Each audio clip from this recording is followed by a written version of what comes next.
In this video, we're going to look at how to reset your skill tree and passive skills in Path of Exile. So in order to do this, you can either complete the campaign, which will give you around 20 refund points. If you've used all of them, you have to use Orbs of Regret. We're currently in Act 2, and if we go over to Yena and click on purchase items, we can see that the Orbs of Regret are here and they cost 2 Orbs of Scouring, and each one, when right clicked, will give you a passive skill refund point. So in order to get the Orbs of Regret, you can either buy them from the shop or you can get them as a rare drop from monsters.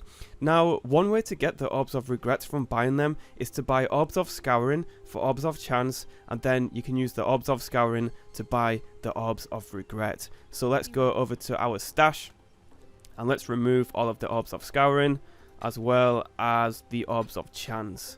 So we've got 38 Orbs of Chance, meaning that we can buy about 9 maybe of these Orbs of Scouring. Let's buy these quickly. So we now have these 12 Orbs of Scouring, so I can get 6 Orbs of Regret. And there we go, we now have 6. Unfortunately, there's no way to completely reset your passive skill tree. It's designed to be quite laborious. So unfortunately, if you're looking for a very quick way to refund your skill tree without any Orbs of Regret, then it's going to take a long time.